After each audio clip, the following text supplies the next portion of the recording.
안녕하세요. 전 아들과 함께 단둘이서 살고 있는 50대 중년 여성입니다. 이곳의 사연을 듣다 보면 과거 제가 겪었던 수많은 일들이 기억나곤 합니다.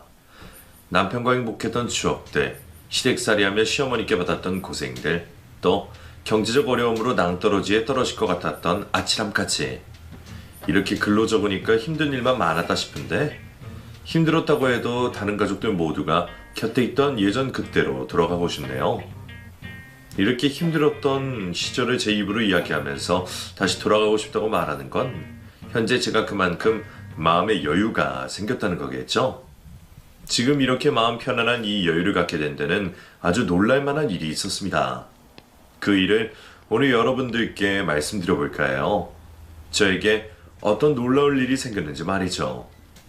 저의 20대 시절은 어느 20대와 크게 다를 것 없는 삶이었습니다. 가정 형편이 조금 어렵다고 하나 바로 내일을 걱정할 만한 형편도 아니었고 형제들이 성인이 되어 집안의 경제적 보탬이 되어주고 있었기 때문에 어린 시절보다는 나아지고 있던 상황이었죠. 그래서 제 삶에만 충실하면 되었고 전 일을 다니며 보통의 나날들을 보내고 있었어요. 그렇게 평범한 20대 시절을 보내던 중 남편을 만나 연애를 하게 되었고 우리는 결혼을 하게 되었습니다. 양가 부모님들 모두 큰 반대는 없었지만 시어머니께서는 저를 탐탁지 않게 생각하셨어요. 상대적으로 차이가 많이 나는 집안 형편 때문이었죠. 또 귀하게 키우고 대학 공부까지 시킨 남편에게 제가 걸림돌은 되지 않을까 싶으신 마음에서 반대를 하셨습니다. 어머님께서는 결혼 전 신부 수업이라도 받고 오는 며느리를 받고 싶어 하셨는데 저희 집 형편이 그런 곳에 돈을 쓸 만큼 넉넉한 형편이 아니다 보니 남편 내조에 대한 불안으로 인해 더 못마땅해 하셨죠. 그런 이유로 어머님께서는 제가 시댁에 인사를 드리러 갔을 때부터 딱 하나의 조건을 걸고 결혼을 승낙하셨습니다. 너가 내 성에 차지가 않지만 그렇다고 이 결혼 반대해봤자 내 아들 삶만 나빠지지 내가 얻을 게 뭐가 있겠냐. 거기다 네 시아버님 되시는 분도 찬성한다는 걸. 그래서 어쩔 수 없이 내가 이 결혼을 허락했다만 내 양보를 해준 만큼 너도 해줘야 할 게 있다. 몇 년이 되던 간에 네가 우리 영훈이 내조를 완벽히 할 수 있을 때까지 내 밑에서 살림 사는 법을 배워야겠다. 그러니까 우리 영훈이랑 네가 우리 집으로 들어와서 살아야 한다는 말이지. 어차피 지금 영훈이 쓰는 방 말고도 남는 방이 더 있으니 거기서 신혼살림 풀고 시댁생활 해라. 지금이야 며느리가 시댁에 들어가 신혼생활하는 게 마음먹기 쉽지 않은 일이고 또 드문 일이기도 하지만 당시에는 심심치 않게 시댁에서 신혼생활 시작하는 사람들이 많았습니다. 저 역시도 그런 사람들 중 한 사람이 되었던 거고요. 그렇게 시댁에 들어가 어머니께 몇 년간 삶을 배우는 조건으로 결혼을 승낙받고 저와 남편은 결혼식을 올릴 수 있게 되었습니다. 아버님께는 저에게 잘해주셨지만 어머니께서는 역시나 시댁에 들어온 첫날부터 불같이 화를 내시며 저에게 살림을 가르쳐주셨죠. 내가 어제 딱 5시에 일어나서 준비되어 있으라고 했냐 안 했냐. 시어머니가 5시라고 말하면 10분 전에 나와서 살림 배울 준비를 하고 있어야지. 어떻게 반대로 10분을 늦죠? 죄송해요 어머님. 아직 모든 게 익숙치 않아서 준비하느라 늦었어요. 내일부터는 절대로 늦지 않겠습니다. 내가 우리 어머니께 살림 배울 때는 이보다 더 일찍 일어나서 배웠어. 그때는 4시 딱 하면 나오시는 어머니 세면하신 물도 적당히 온도 맞춰서 끓여놔야 했었다고. 너한테 그 정도까지 시키는 것도 아니고 5시에 나와 준비하고 있으라는 것도 못하면 어떻게 하자는 거야? 시댁에서 첫날부터 이렇게 긴장을 안 하는데 앞으로 네가 어떻게 할지 정말 걱정된다. 죄송합니다. 그 뒤로 제 입에서는 죄송합니다, 잘못했습니다 라는 말이 끊이지 않고 나왔습니다. 호랑이 선생님 같은 어머니께서는 저와 생활하시는 동안 단 한 번도 흐트러지는 모습이 없이 지내셨고 그런 어머님에게 맞춰 생활해야 했던 저는 죽을 맛이었죠. 그래도 다행히 저희 어머니께서는 다른 못된 시어머니들처럼 괜한 트집을 잡아 일부러 괴롭히려고 하시지는 않으셨어요. 다만 며느리마저도 자신만큼 집안 살림을 살기 원하셔서 저에게 호되게 행동하셨죠. 너는 내 밑에 살림을 산 지가 언젠데 아직까지 이렇게 하니? 요리는 맛도 중요하지만 보는 것도 중요하다고 말했지. 왜 가족들 다 같이 먹는 음식에 너 혼자 먹은 음식처럼 못생기게 만들어? 이러면 힘들게 일하고 돌아온 네 시아버님과 남편이 밥맛이 있겠어? 내가 일하고 돌아온 사람이었으면 이 음식 보고는 되려 밥맛이 떨어지겠다. 냉장고 구색가 주자고 돈 들여서 색색이 재료를 샀을 것 같아? 배운 거 그대로 하면 될 것을 왜 그걸 못해? 매일 상에 올라가는 요리를 다른 음식으로 새로 해야 했었고 그 많은 반찬과 요리들 중에 단 하나라도 제대로 된 모양을 갖추지 않으면 안 되었습니다.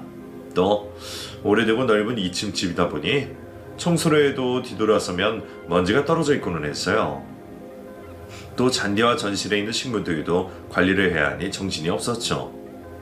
아직 손에 익지 않아 제가 겨우 한 군데 일을 끝내놓고 나면 어머니께서는 남은 할 일을 먼저 다 하신 상황이었죠. 그럴 때면 또 꾸중을 듣고는 했습니다. 너는 어쩜 청소도 못하는 거냐?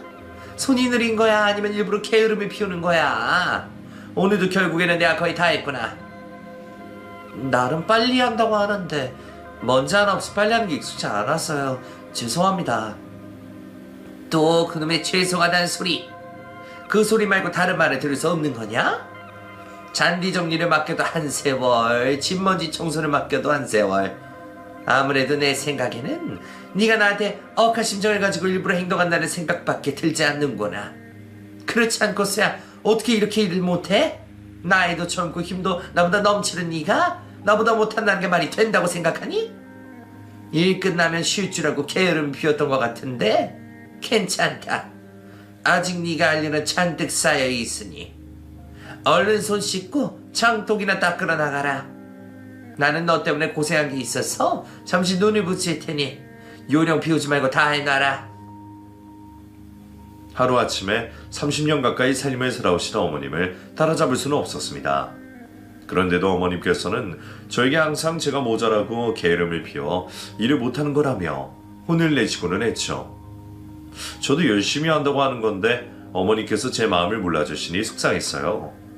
거기다 아침에 눈을 뜨면 다시 잠자리에 누울 때까지는 한시도 쉴 틈이 주지 않는 고된 생활로 인해 가족들 눈을 피해 눈물을 훔치고는 했습니다. 그나마 다행이었던 건 같이 집에서 살고 있었던 남편의 누나인 시누이와 남동생인 시동생이 어머님 몰래 저를 많이 도와주었다는 거였죠. 덕분에 어머니께 더 많이 혼나야 하는 상황을 그 절반 정도로만 줄일 수 있었어요. 그렇게 모든 일이 서툴었던 저도 시간이 흐르면서 점점 살림 실력이 늘고 힘든 시댁 생활에도 적응을 하고 있었습니다. 이제 어머님의 도움 없이도 살림을 끌어갈 수 있는 정도는 되었죠. 물론 전에 없던 상황이 생기거나 시간이 촉박한 일이 벌어지면 어머님의 도움이 꼭 필요했지만 말이에요. 하지만 어머니께서는 제 살림 실력이 나아졌다고 해서 하시고 계시던 살림을 놓지 않으셨습니다. 그리고 여전히 제 살림 실력을 걱정하시고 불안해하시며 칭찬 한번 하지 않으셨죠. 어머님, 방에 들어가셔서 눈 좀 붙이세요. 솥은 제가 보고 있을게요. 다른 요리 네가 망쳐도 내가 다시 하면 된다고 하지만 이 솥은 네가 다 태워 먹으면 나도 어떻게 할 방법이 없다. 그런데 너에게 맡기고 들어서 눈을 붙이라고? 아예 고양이에게 생사를 맡기는 편이 낫겠다. 솥 볼 시간 있으면 밖에 나가서 낙엽이나 좀 쓸어라. 너는 어떻게 아직까지 내가 말을 하지 않으면 너 스스로 일을 찾을 생각을 하지 않니? 시어머니 방에 들어가는 시건방 떨지 말고 네가 해야 할 일은 없나 생각해보고 집안 곳곳 좀 돌아다녀라. 어째 하나만 알려주면 계속해서 그 하나만 하려고 해? 알아서 둘셋을 넘어가야지. 칭찬에 인색하신 어머님께 섭섭하긴 했지만 처음부터 좋은 말 한번 들어본 적 없었기 때문에 마음에 상처가 되진 않았습니다. 그렇게 시집을 왔을 처음이나 세월이 많이 흐른 그때나 별다를 것 없는 시댁살이를 하던 중 저희 부부가 분가를 하게 되었어요. 남편이 하게 된 사업으로 인해 사무실이 시댁과 멀어지게 되어 이사를 갈 수밖에 없었죠. 이사가 하루 남았을 때 이 집을 떠난다고 하니 마음이 이상했습니다. 남편과 둘이서만 생활을 한다고 생각하니 좋기는 한데 정들었던 시댁 가족들과 떨어진다고 생각하니 섭섭했어요. 시원섭섭하다는 말이 정확한 표현이었죠. 시댁 가족들도 이별의 순간을 아쉬워하고 있었는데 어머니께서는 꼿꼿한 태도를 유지하시며 저에게 어떠한 말씀도 하지 않으셨어요. 그러다 설거지를 하고 있는 저에게 다가와 아끼시던 금가락지 하나를 저에게 주셨습니다. 그 반지를 보며 어머니께서도 그간 저에게 많은 정이 드셨구나 싶어 감동을 받고 있었는데, 이어서 하시는 어머님의 말씀으로 그 감동이 깨지게 되었죠. 어머니, 이거 저 주시는 거예요? 아끼시는 반지잖아요. 너 예뻐서 주는 거 아니다. 분가에서 나가는 마당에 더는 손버리지 말라고 주는 거지. 혹여 너 분가했다고 살림 대충 살거나 거리가 멀다고 시댁일 소홀히 하면 그때 네 남편이 사업을 하든 사업 할아버지를 하든 상관없이 다시 이 집으로 들어와야 할 거다. 다시 내 밑에서 살림 살게 할 거라고. 그러니까 정신 똑바로 차리고 살아. 네 남편 내 아들 내주 잘하고. 이왕 주시는 선물 걱정이 되신다고 해도 좋게 말해주시면 좋았을 텐데, 원체 저를 탐탁치 않게 생각하시는 어머님이니 그러려니 하고 무슨 뜻이든 선물을 주시는데 감사하게 생각했습니다. 그렇게 우리 부부는 분가를 하여 자리를 잡게 되었고, 그 이후 신우와 시동생도 순서대로 결혼을 하게 되며 출가를 하게 되었죠. 그러다 보니 그 큰 집에서 시부모님 두 분께서만 생활하시는 게 걱정이 되었어요. 그래서 더 자주 안부 전화도 드리고 남편 함께 찾아가 뵈면서 자식들의 빈자리를 채워드리려고 노력하게 되었죠. 그래도 부부 두 분이 같이 계셔서 그런지 크게 외로워하거나 기력이 쇠약해지지는 않으셨습니다. 하지만 흘러가는 세월을 막을 수는 없으셨고, 연세가 많아지시면서 기력도 하루가 다르게 나빠지시기 시작하셨죠. 두 분 중 건강이 먼저 안 좋아지신 건 아버님이었어요. 아버님께서 암에 걸리시게 된 거죠. 온 가족이 모여 아버님께서 쾌차를 하는데 어떻게 도움을 드리고 가족들끼리 협력을 해야 하는지 회의를 하고 있었는데, 아버님과 어머니께서 자식들 고생시키며 도움받고 싶지 않으시다며 두 분이 알아서 하겠다고 말씀을 하셨습니다. 두 분 모두 연세가 있으시니 좋은 방법은 아닌 것 같아 자식들 모두 만류를 했지만 두 분 모두 뜻이 강경하셨어요. 결국 어머님께서 다른 도움을 다 거절하시고 아버님을 홀로 간병하시게 되셨죠. 당연히 아프신 아버님이 걱정되었지만 아버님께는 어머님이 계셨으니 그래도 마음이 좀 놓였습니다. 오히려 보살펴줄 사람 없는 어머님이 더 걱정이 되었죠. 그래서 틈이 나는 대로 어머님을 챙겨드리려 어린 아들까지 들쳐업고 시댁에 내려가 며칠간 머물고는 했어요. 그 정도 일을 겪으시면 며느리인 저에게 조금 기대어 쉬셔도 될 텐데, 어머님께서는 그때도 힘든 내색 하나 없이 꼿꼿하게 계셨고, 오랜만에 내려온 저에게 살림 사는 것을 지적하시며 꾸중을 하셨죠. 정과 변함없는 어머님의 모습을 보며 다행이다 싶기도 했지만, 한편으로는 저를 아직까지 탐탁지 않아 하시는 것 같아 속도 많이 상했습니다. 어머님 혼자서 아버님 간병을 잘하고 계셨지만 많은 연세로 인해 아버님께서는 좀처럼 치료에 진전이 없었고 결국 세상을 떠나시게 되셨어요. 다른 가족들 모두 큰 충격을 받긴 했지만 다들 연세가 많으신 아버님께서 암에 걸리시게 되며 예상을 하고 있던 상황이라 마음의 준비를 했었던 일이었죠. 이제는 아버님 없이 혼자 남게 되신 어머님이 더 걱정이 되었습니다. 혼자서 잘 지내시는 분이긴 하셨지만 아버님이 없는 어머님이 걱정될 수밖에 없었죠. 아버님 장례를 마치기 전 남편이 시누이와 시동생에게 어머님을 모시는 일에 대해 이야기를 나누게 되었는데, 그때 문제가 생기게 되었어요. 다들 각자 어머님을 모실 수 없는 이유를 대며 어머님 모시는 걸 불편해하는 눈치였던 거죠. 형, 난 알다시피 아직 결혼한 지 얼마 되지도 않았는데 빼주면 안 될까? 우리 아직 전세인 거 알잖아. 2년마다 어머니 모시고 이사를 어떻게 다녀. 거기다 지금 사는 집이 더 작아질 수도 있는데. 모시기 힘든 건 나도 마찬가지야. 너희도 알다시피 우리 집 애가 벌써 둘이잖아?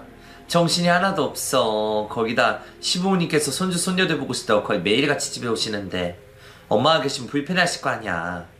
우리 남매들 중 한 명이 모셔야 한다면 영원히 네가 적당하지. 애도 어느 정도 말귀를 알아들을 정도로 컸겠다. 엄마 모실 수 있는 아파트 평수까지. 네가 모시다가 힘들면 나중에 우리들 중에 다른 남매 모시기를 하자. 남편을 제외하고 두 사람 모두 어머님을 모시고 싶어 하지 않는다는 느낌은 들었지만 확신을 할 수 없었습니다. 그리고 저희가 모셔도 되는 상황이라 조건상 우리가 더 나은 환경이라면 그러는 게 당연하다 싶었죠. 그래서 어머니께 저희가 어머님을 모시고 싶다고 말씀을 드리게 되었어요. 그런데 어머니께서는 거절하셨죠. 내가 손이 없냐 발이 없냐? 왜 나를 벌써 산송장 취급하려는 게냐? 아직까지는 내가 너희들보다 훨씬 더 잘 지우고 잘 꾸며놓고 살 수 있어. 그리고 내가 몸이 아프다고 해도 난 내 남편이 흔적 있는 그 집에서 살다가 죽을 거다. 그러니까 괜한 소리 하지 말고 더는 시간 낭비도 하지 말자. 저희 부부가 모시는 걸 거절하신 어머님의 뜻을 꺾을 수가 없었습니다. 결국 아버지 장례를 치르고 난 이후 어머니께서는 홀로서 생활하시게 되었죠. 그리고 저와 남편은 그날 이후 계속 불편한 마음을 가지고 단 하루도 마음 편치 못한 날들을 보내게 되었고요. 그러던 중에 남편이 하고 있던 사업이 잘 풀리지 않게 되었고 집까지 여러 번 이사를 하며 사업 자금을 만들어야 하는 상황이 생겼습니다. 하지만 집을 여러 번 옮기고 점점 좁은 집으로 이사를 가면서도 남편의 사업은 좀처럼 풀리지가 않았죠. 결국 빚만 많이 남은 채로 사업을 접게 되었습니다. 집에서 살림만 살고 있었던 저도 밖으로 나가 빚을 탕감할 돈을 벌어야 했고 그날 이후 돈에 쫓기며 정신없이 살아가게 되었죠. 눈 뜨면 아침이고 퇴근하라고 돌아가는 시간이 밤되는 일과 잠밖에 없는 생활을 하던 중이었어요. 일을 하고 있던 도중 낯선 전화로 전화가 걸려왔습니다. 전화를 받아보니 어머님 옆집에 살고 계시는 아주머니셨어요. 평소 시댁에 내려가면 이야기를 나누긴 했지만 연락을 하던 사이가 아니라 무슨 일인가 싶었죠. 저에게 평범한 안부를 묻는 아주머니께서 따로 하실 말씀이 있어 보였습니다. 그런데 무슨 말인지 좀처럼 말을 쉽게 하지 못하셨죠. 결국 제가 먼저 통화를 걸어오신 이유를 여쭙게 되었습니다. 그런데 아주머니, 다른 하실 말씀이 있어서 전화 주신 거 아닌가요? 그렇긴 한데 실은 요 며칠 전에 형님 집에 작은 불이 났어. 네? 어머님 댁에서요? 불은 금방 꺼져서 괜찮아. 연기 보고 동네 사람이 소방서에 전화를 해서 큰 불로 번지진 않았는데 형님이 좀 이상해 보이는 거야. 자기가 뭘 했는지도 모르시고 내가 누군지도 몰라보시고 금방 기억이 돌아오시긴 했는데 그 뒤로도 이상한 모습을 종종 보여서 걱정돼서 연락했어. 형님 한번 병원 데리고 가서 검사해봐. 혹시 치매 그런 거 아닌지. 그 전화를 받고 정신이 번쩍 들었습니다. 곧바로 일을 한다고 전화를 받지 않고 있는 남편에게 수십 통 전화와 문자를 보내게 되었고 겨우 연락이 닿아 제가 듣게 된 내용을 전하게 되었죠. 저와 남편은 생업을 미루고 그 주 주말 어머님께 찾아갔습니다. 그리고 듣게 된 사실을 여쭙게 되었죠. 어머님께서는 잠깐 충격을 받아 그런 거라 말씀하셨지만 걱정이 될 수밖에 없었어요.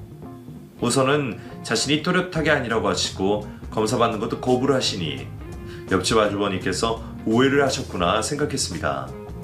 그래서 하루 머물고 다음날 올라가려고 했죠. 그런데 같이 있는 그 사이 어머니께서 아버님을 찾으시는 겁니다. 너무 놀랐지만 진정을 하고 대화를 해보니 어머니께서는 아버님의 죽음을 인지 못하고 계셨어요. 결국 어머님을 모시고 병원에 찾게 되었고 어머니께서는 치매 판정을 받게 되셨죠. 어머니께서 치매 판정을 받자마자 남편은 자신의 누나와 남동생을 불러 모았습니다. 그리고 어머니께서 치매에 걸리셨다는 이야기를 전하며 어머니를 돌볼 누군가가 필요하다 말했어요. 그런데 어머니께서 치매를 걸리셔서 꼭 보살핌이 필요한 이 상황에서도 두 집은 서로 어머님 보살피는 걸 다른 형제들에게 떠밀며 미루고 있었죠. 나도 우리 엄마 내가 모시고 싶지. 근데 너희도 알다시피 너희 매형이 좀 바쁘니? 밖에서 받아온 업무 스트레스 집에서만큼은 주지 않으려고 얼마나 우리 가족들이 조심을 하는데 엄마 모시고 살면 집이 조용할 수가 있겠어? 거기다가 나도 네 매형 낼 줄 아느라 또 우리 애들 남들에게 뒤처지 않게 교육시키는 거 따라다니느라 정신이 없어. 이런 상황에서 엄마까지 모실 수는 없지. 우리 집에서 여유가 생기면 내가 바로 모실 테니까 이번에는 날 좀 빼주고 너희들 중에 한 명이 모시는 걸로 하자. 누나, 그건 아니지. 들어보니까 별 이유도 아닌데 그거 가지고 어머니 모실 수 없다니. 형, 나는 진짜 어머니 모실 수 없는 상황인 거 아닌 거 알지? 이번에 애들 학군 때문에 들어간 아파트권 때문에 안 된다는 거. 거기 아파트 주민들이 엄청 깐깐하다고 했잖아. 내가 말했고. 엄마가 모시고 가서 괜히 없던 층간소음 생기거나 다른 문제 생기면 나 진짜 골치 아파져. 애들 동네에서 왕따 당할 수도 있고 아파트 이미지랑 값 떨어뜨린다고 주민들한테 항의받을 수도 있다고. 그거에 비하면 누나, 형네 집은 그럴 걱정 안 해도 되잖아. 영준아, 너 말을 똑바로 해야지. 그래서 문제 좀 생긴다고 아파트 주민들이 널 쫓아낼 수라도 있니? 그리고 조카 친구들이 동네 친구들 뿐이야? 너야말로 말도 안 되는 핑계 대면서 엄마 안 모시려고 하는 것 같은데 내 기준에는 네가 엄마 모시기 제일 좋은 환경이야. 병원도 가깝잖아. 무슨 말이야. 그렇게 따지면 누나 네가 더 적합하지. 매형 바쁜 거야 맞지만 그렇다고 누나가 바쁜 건 아니잖아. 우리들 앞에서 자랑할 때는 매일 낮에 너무 여유로워서 할 게 없다며. 누나 애들이 우리 애들처럼 부모가 하나부터 열까지 챙겨줘야 하는 나이도 아니고. 말도 안 되는 핑계 대지 말고 솔직히 어머니 모시기 싫다고 말을 해. 그러면 이렇게 옥신각신 다투지 않고 차선책을 생각할 거 아니야. 뭐? 너 지금 누나한테 무슨 말버릇이야? 누가 누굴 모시기 싫어해? 너야말로 아파트 핑계 대면서 엄마 안 모시려고 하는 거잖아. 저와 남편 입장에서는 두 집 모두 말도 안 되는 핑계를 대며 어머님을 모시기 꺼려하는 듯 보였습니다. 그 모습에 결국 남편이 화를 내게 되었죠. 누나, 영준이, 둘 다 그만해. 내가 보기엔 둘 다 살만한 상황인데 어머니 안 모시려고 서로 탓하는 거밖에 안 보여. 두 사람 모두 갑자기 왜 이러는 건데? 다들 각자 결혼하고 나니까 우리 집과는 연애 끊고 싶은 거야? 아니면 지금까지 아버지가 무서워서 착한 자식 노릇하고 있었던 거냐고? 도대체 왜 갑자기 아버지 돌아가시고 나서 어머니께 소홀하게 행동하는 건데? 저번에 어머니 혼자 드시고 모시는 일부터 계속 어머니 일이라면 미루고 있잖아. 솔직히 말해봐. 그래야 다음부터는 내가 누나 영준이 안 부르고 나 혼자서 일 처리하지. 남편이 솔직한 속내를 말하라고 하자 두 사람은 정말 마음에 품고 있었던 이야기가 있었던 건지 우물쭈물하며 말하기 힘들어했습니다. 그러다 신우이가 먼저 속내를 토로했죠. 그래. 어차피 이렇게 된 거 다음번에 위해서라도 지금 말하는 게 낫겠다. 너희들 눈에는 내가 속물로 보일지 모르겠지만 솔직히 엄마가 돌아가시고 나서 물려받을 것도 별로 없어 보이는데 괜히 곁에 치매 노인 모시면서 고생하고 싶지 않아? 너희들도 엄마 성격 알 거 아냐. 꼬장꼬장하신 거. 거기다 치매까지 걸렸었다고 생각해봐라. 얼마나 힘들겠어. 나도 내가 시집갈 때 받은 게 있어서 웬만하면 엄마께 도움드리며 살고 싶었는데 그 도움이 이런 식은 아니야. 일반 치매 환자도 모시기 힘들다고 하는데 우리 엄마 성격을 알고도 내가 어떻게 모시고 살아. 거기다 아까 말한 대로 너희 매형이랑 애들까지 있는 상황에. 형, 나도 누나랑 비슷해. 아예 엄마 치료하는데 돈이 필요해서 도와달라고 하면 도와주겠는데 엄마 모시는 거 못해. 내 두 눈으로 형수 고생하는 걸 봤는데 어떻게 내 아내에게 똑같은 일 당하라고 밀어넣어. 거기다 치매 걸렸었으면 더 심하실 거 아니야. 누나 말처럼 보통 사람도 아니고 엄마라면 더 심할 수도 있고. 요양원에 모시는 방법도 있는데 꼭 자식이라고 고생해가면서 희생할 필요는 없잖아. 돈 때문에 이런 건 아니지만 이렇게 정성을 다한다고 없는 재산에 돈이 더 떨어지는 것도 아니고. 두 사람이 하는 말에 놀랄 수밖에 없었습니다. 시부모님께서 자식들에게도 엄하게 나셨지만 어떤 부모 못지않게 사랑을 주셨고 귀하게 키워오셨기 때문에 시부모님 자식들 중 저런 배은망덕한 생각을 가지고 있을 거라고는 생각하지 못했어요. 그리고 든 이야기가 나오는 것도 어처구니가 없었죠. 시부모님께서 새 자식들이 결혼하실 때마다 남부럽지 않게 살라며 꽤 많은 도움을 주셨습니다. 따지고 보면 유산에 먼저 상속해 주신 거나 다름이 없었죠. 두 분께서는 딱 둘이서 앞으로 평생을 살아갈 돈만을 준비해 두셨던 것 같은데 아버님께서 예상이 없던 병에 걸리시게 되자 그 얼마 없던 돈을 사용하셨을 거예요. 그 이후로 두 사람이 어머니께 받을 돈이 얼마 없다고 생각하는 것 같았습니다. 그래서 모시기를 거부했던 것 같고요. 그 말을 듣게 되니 품 안의 자식이라는 말이 딱 생각났습니다. 어머님께서 이 자리에 계시지 않은 게 정말 다행이라는 생각도 들었죠. 저도 두 사람이 인간 같지 않게 느껴지는데 남편은 오죽했을까요? 그런데 남편은 화를 낼 거라는 제 예상과 다르게 두 사람에게 무릎을 꿇고 빌기 시작했어요. 누나, 그리고 영준아, 내가 이렇게 빌게. 제발 두 사람이 합의를 봐서 어머니 좀 모셔줘. 내가 어머니를 보실 수 없는 상황이라서 그래. 어머니 이제 치매 초기야. 정신을 놓고 계실 때보다 제정신일 때가 더 많은 분이라고. 그런 분께서 자식들이 셋이나 있는데 요양원에 모신다는 말 듣게 되시면 얼마나 충격이 클지 예상되잖아. 내가 어떻게 해서든 1년 안에 내 상황 좋게 만들어 놓고 그때부터는 내가 어머니 모실 테니 그때까지만 두 사람 중에 한 명이 모시면 안 될까? 다들 지금 내 형편이 얼마나 형편없는지 알고 있잖아. 남편의 간절한 부탁에도 불구하고 두 사람은 끝내 어머님을 모시는 걸 거부했습니다. 무릎 꿇고 빌기까지 한 부탁에 아무런 소용이 없자 남편도 더는 참지 못했어요. 너희들이 그러고도 자식 새끼야? 내가 너희들 중 형편이 조금만 힘들었으면 이렇게 욕은 안 하겠다. 다들 부모님께서 결혼할 때 주신 돈으로 잘 먹고 잘 살면서 어머니가 도움이 필요한 상황에 쳐다보지도 않아? 이 쓰레기 같은 새끼들.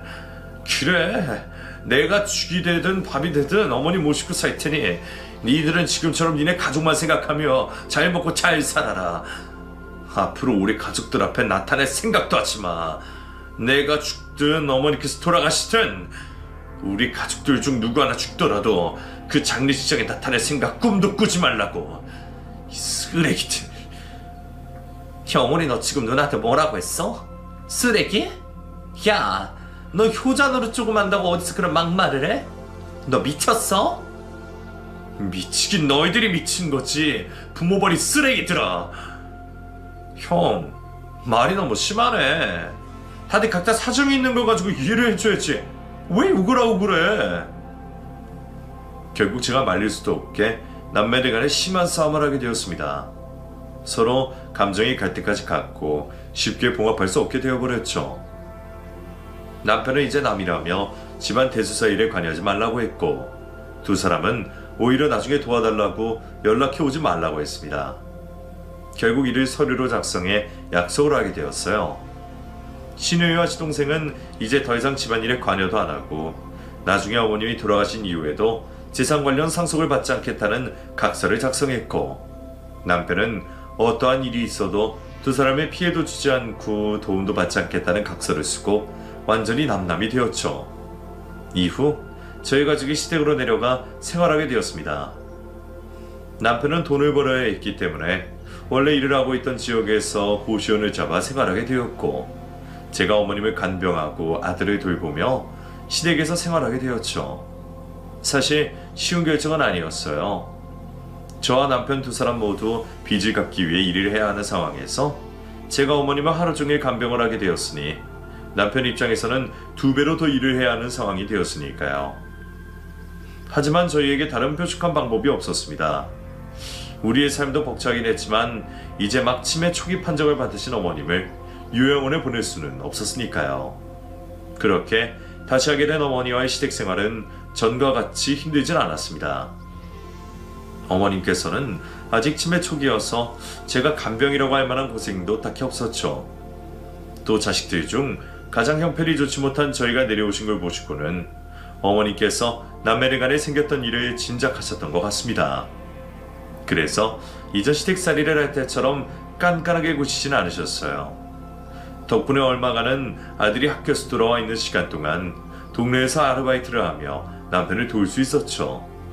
하지만 어머님의 치매 증상은 생각보다 빨리 진행되었습니다.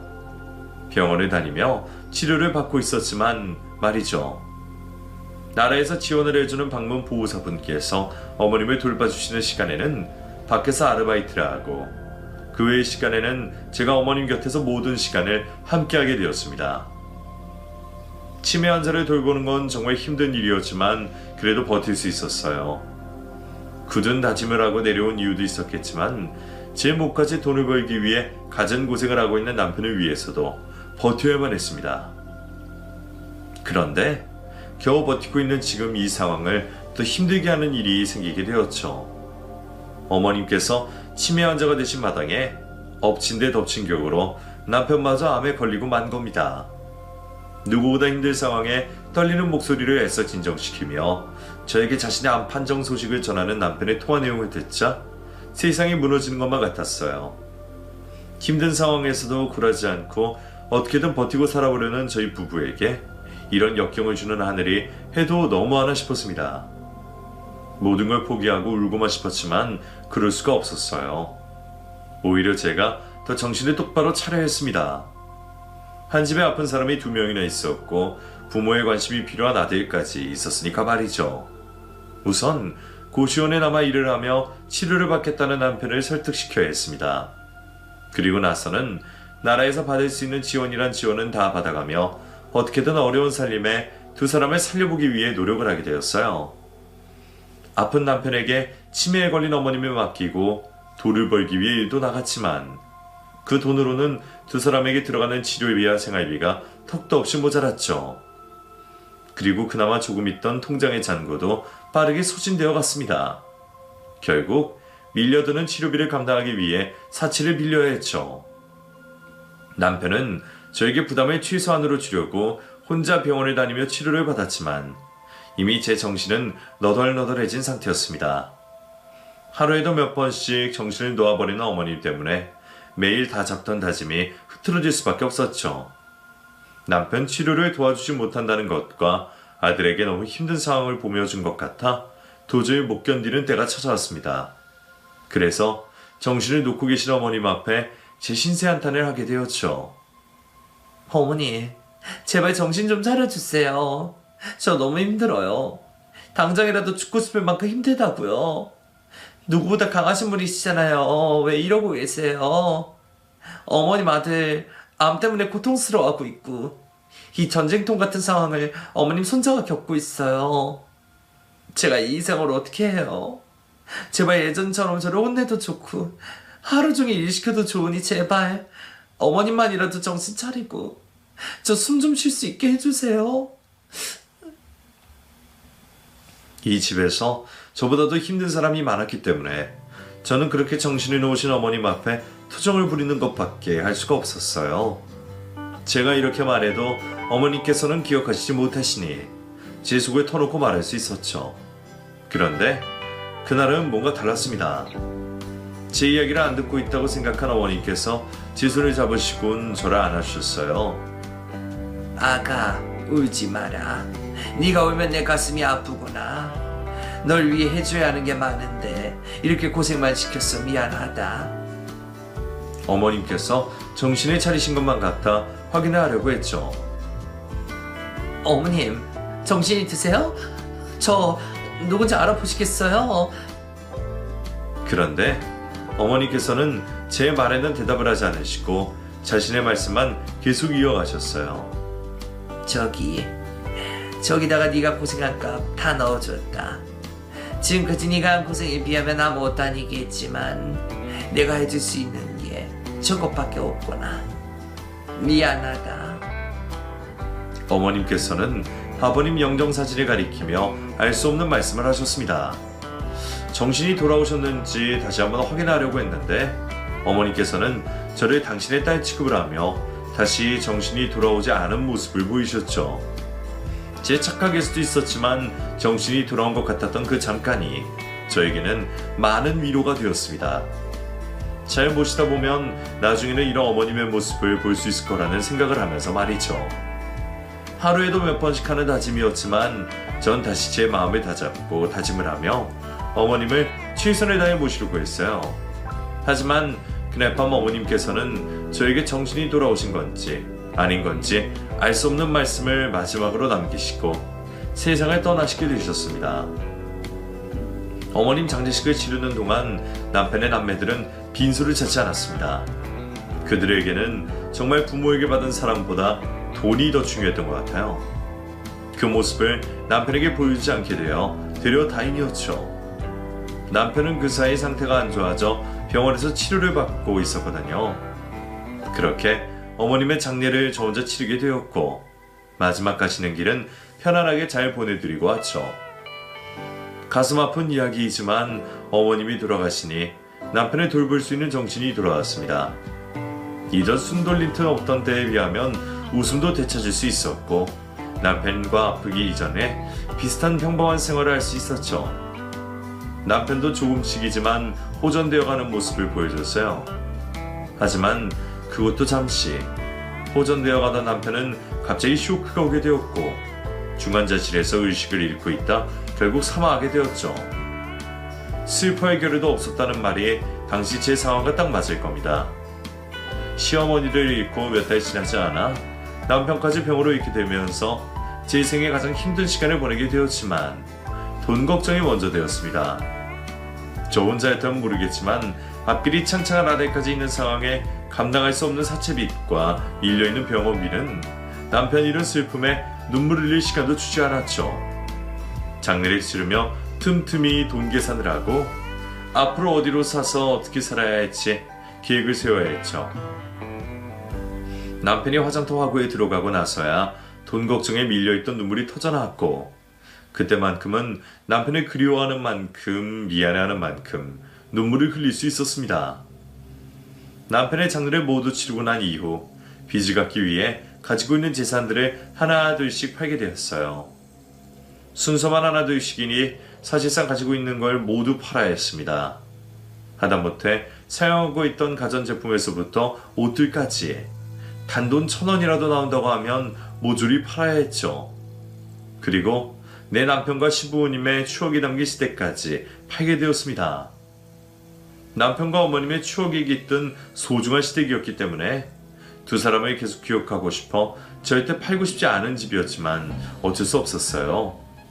그렇게 해도 모든 빚이 갚을 수 있는 건 아니었지만 단돈 1,000원이 아쉬웠던 저에게는 저 아들이 살아가기 위해서 꼭 팔아야 하는 집이기도 했었죠. 그래도 헐값에 넘기기는 싫었습니다. 또 웬만하면 좋은 사람들이 들어와 이 집을 무너뜨리지 않고 소중하게 사용했으면 싶었죠. 그래서 제 처지가 급한 상황에 사람을 가려가며 집을 내놨습니다. 다행히 저에게 추억이 많이 깃든 그 집을 소중하게 다뤄주실 좋은 새 주인분들을 만나게 되었고 그분들께 집을 팔게 되었습니다. 그리고 저도 아들과 함께 새로운 인생을 출발할 보금자리를 마련하게 되었죠. 이 집에서 떠나가기 전까지 시간이 천천히 흘렀으면 싶었는데 시간은 야속하게도 자기 속도에 맞춰 흘러갔고 어느덧 이사를 가기 전날이 되었습니다. 늦은 시간까지 집안 곳곳을 둘러보고 다녔던 저는 얼마 없는 짐을 싸게 되었죠. 그러다 깜빡하고 있던 시부모님 영정사진을 발견하고는 의자를 가져와 벽면에서 떼고 있었어요. 그때 아버님 영정사진 액자 뒤에서 무엇인가 떨어졌습니다. 하얀 종이봉투였죠. 무슨 봉투인가 싶었는데 생각을 해보니 어머님이 돌아가시기 전 하셨던 말씀이 생각나더라고요. 아버님 영정사진을 가리키시면서 거기다 제가 고생한 값 다 넣어뒀다고 하신 그 말씀이 말이죠. 어떻게 넣어두셨길래 그런 말씀을 하셨다 싶었던 저는 봉투를 열어봤습니다. 그곳에는 하얀 종이 위에 삐뚤빼뚤 적혀있는 어머님의 손글씨가 적혀져 있었어요. 글을 읽자마자 어머니께서 저에게 남기신 편지라는 걸 알 수 있었습니다. 그리고 이제껏 알지 못했던 어머님의 마음을 알 수 있었죠. 정신이 잠시 돌아오실 때마다 그 편지를 써놓으셨다고 적혀져 있었습니다. 그래서 문장의 앞단락과 뒤단락이 어색하긴 했지만 편지에 적혀져 있는 마음만큼은 저에게 전해졌죠. 어머니께서는 지난 세월 동안 제가 해왔던 고생들을 모두 인정해 주시고 계셨습니다. 자신이 겉으로 표현을 못하는 성격이라 단 한 번도 저에게 고마움과 사랑한다는 마음을 전한 적 없으셨지만 항상 제 생각을 많이 하셨다고 나와 있었죠. 저에게 가진 애정이 남다르다 하셨습니다. 자신의 밑에서도 그 고생을 하고도 자신을 생각해주는 저의 마음이 고맙다면서 말이죠. 해주고 싶었던 게 참 많았는데 긴 세월 동안 그 마음을 대신에 표현해 주었던 건 분가를 했을 때 주셨던 금가락지밖에 없었다며 미안하다 하셨어요. 그리고 돌아가시기 전날 저에게 한 행동이 모두 뚜렷한 정신에서 말씀하신 행동이라 하셨습니다. 이제 자신이 살 날이 얼마 남지 않은 것 같다며 귀한 며느리 끝까지 고생시켜 미안하다는 말씀까지 적혀 있었죠. 편지를 읽으며 어머님 해주시는 말에 이제껏 미움만 받고 있었다고 생각했던 제가 어리석었다고 느껴졌습니다. 속마음을 겉으로 표현 못하시는 어머님의 마음을 제가 먼저 알아차리고 더 살갑게 친딸처럼 다가갔어야 했는데 그렇게 하지 못한 것에 대한 후회가 밀려왔어요. 죄송한 마음에 목을 놓아 울며 편지를 마저 읽게 되었죠. 그런데 편지의 마지막 단락으로 가자 편지의 내용이 바뀌며 놀라운 이야기가 시작되기 시작했습니다. 어머니께서는 아버님과 살아오신 이야기를 하시더니 갑자기 우리나라 경제와 관련된 굵직굵직한 사건들을 말씀하셨습니다. 자신들이 겪으신 일들과 우리나라 사람들이 겪은 일까지 상세히 설명해 놓으셨죠. 그러시면서 두 분께서는 지금까지 여유가 있을 때마다 달러를 모아오고 있었다고 하셨습니다. 그리고 그 달러를 안방 한가운데 숨겨두셨다고 적어놓으셨죠. 그 모든 달러가 이제 제 것이라며 이 돈을 가지고 남편, 아들과 함께 행복하게 살라고 말씀하셨습니다. 그러시며 자신이 걸린 치매로 인해 어려운 상황에 처해 있는 저희에게 도움을 주지 못하시는 것에 대해 무척이나 괴롭다며 자신을 죄인 취급하시며 편지는 마무리가 되었죠. 그래서는 안 되었지만 편지 내용을 그대로 믿기는 어려웠어요. 갑자기 저에게 편지를 적어오시다 갑자기 아버님과 고생한 시기와 함께 한국의 경제 역사를 말씀하시고 계신 편지의 후반부였으니까요. 집 장판 밑에 달려가 숨겨져 있더니 믿을 수가 없었죠. 바로 다음날 이사가 들어오는 날인데 괜히 바닥을 들추고 부셨다 없는 형편에 돈을 물어줘야겠다는 결정을 내리기 힘들었습니다. 오랜 고민을 한 끝에 어머니께서 저에게 마지막으로 남겨주신 편지인 만큼 그 말을 믿고 미친 척 장판을 걷고 바닥을 깨보자 싶었죠. 그런데 막상 바닥을 확인하다 보니 이상하긴 하더라고요. 오래된 집이라 다 나무 바닥으로 되어 있는데 안방만 장판이었던 게 말이죠. 그래서 바로 실행에 옮겨봤습니다. 장판을 칼로 잘라 걷어보니 밑에는 나무 바닥이 맞았는데 좀 달라 보였어요. 틈이 있는 것 같은 모습에 손톱으로 들어 손으로 잡고 쥐어보니 어머니께서 써주셨던 편지 내용대로 엄청나게 많은 달러 뭉치가 있었습니다. 환율은 정확히 몰라도 수십억은 되어 보였죠. 그 순간 이게 꿈인가 생시인가 싶었어요. 몇 번을 스스로 볼을 꼬집어보고 뭉치로 있는 달러를 만지고 보고 냄새 맡아보면서 조금씩 꿈이 아니라는 걸 알 수 있었습니다. 정말 아버님과 어머님께서 이제까지 모아시던 달러가 있었고 어머님께서 그 돈을 저에게 주셨던 거예요. 그 후 저는 어머니께서 남겨주신 돈으로 편안한 삶을 살 수 있었습니다. 일이 이렇게 될 줄 알고 했던 건 아니었지만 신우와 시동생이 스스로 작성해둔 상속 포기각서로 인해 나눠줄 필요가 없게 되었죠. 밀려있던 빚들은 모두 해결할 수 있었고 저와 아들 둘이서 생활할 수 있는 집도 마련해 지금까지 편안하게 지내고 있습니다. 받을 때는 수십억이었지만 상속세와 여타 세금까지 해서 이것저것 빼고 나니 아주 많이 남진 않았어요. 그래도 경제적인 걱정은 하지 않고 생활할 수 있는 정도는 되었죠. 나이 들어 고생하지 않고 살 수 있게 해주신 어머님께 항상 감사해하며 살고 있습니다. 그리고 꼭 하늘나라에서 남편과 함께 만날 수 있기를 바라고 있어요. 항상 저에게 삶에 도움이 되신 것만 알려주신 어머님을 말이죠. 만약 제가 과거로 돌아갈 수 있다면 전 미친 사람인 척 어머님께 어떤 혼인한다고 해도 어머님께 애교 있게 행동할 겁니다. 저를 귀찮아하고 싫어하신다고 해도 말이에요. 어머니께서는 표현을 하실 줄을 모르시는 분이니 제가 먼저 다가가 사랑한다고 좋아한다고 해야 한다는 걸 너무 늦게 알게 되었습니다. 여러분들께서도 저와 같은 후회를 하시기 전에 무뚝뚝하다고 생각하시거나 애정 표현을 싫어한다고 생각하시는 가족들에게 먼저 마음을 표현하셨으면 좋겠네요. 그럼 제 이야기 끝까지 들어주셔서 감사합니다.